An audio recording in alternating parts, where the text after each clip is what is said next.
free-tone products in Germany, and I want to help you replacing a string on the Soundwave bed.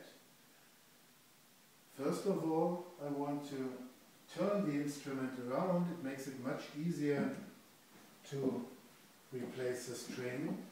For that, I put a blanket down on the side of the tongue drum, and even though the instrument is quite heavy, it's not a big problem to just turn it around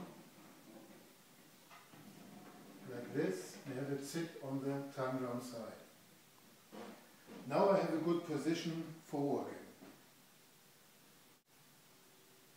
So the strings on the Soundwave, they're not very tightly pulled, so they really can't do you any harm once they will break. They will just flip off that end and cannot hurt you. If you're working with piano strings, they have much more tension and they can be dangerous, but you don't have to be afraid on these strings. In order to replace the strings, you need to have a pliers, a tuning key, the spare strings, and a tuner. We're going to start on the nail end and put the loop around the nail, but now it can easily take off again.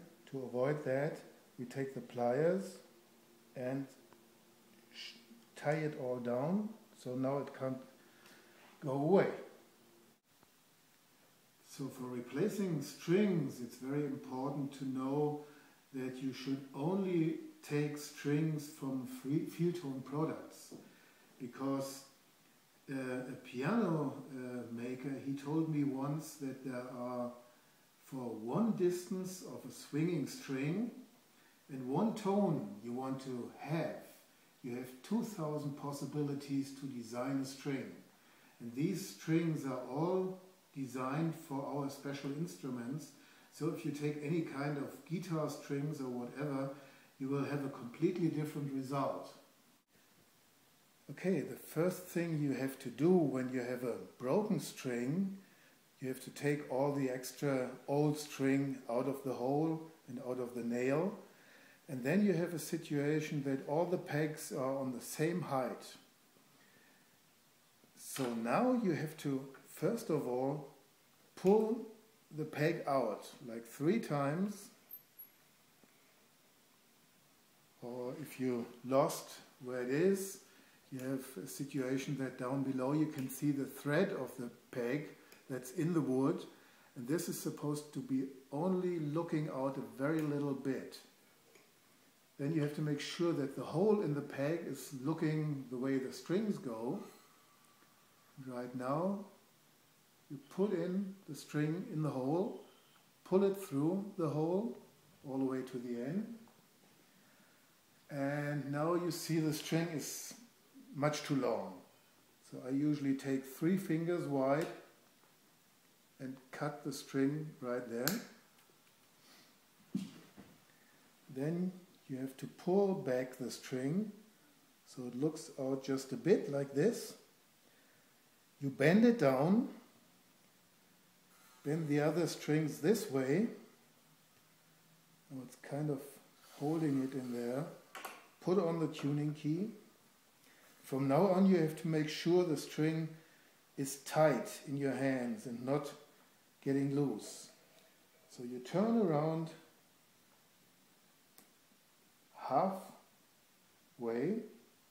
then your string that is bent down is being covered by the strings that you are winding. And this string is now supposed to hold the bent down piece, and you can't lose the string again. And you keep turning all the way till the string is tight.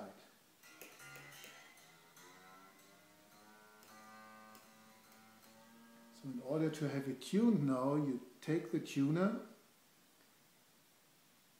put it on by pressing it as long till the display comes.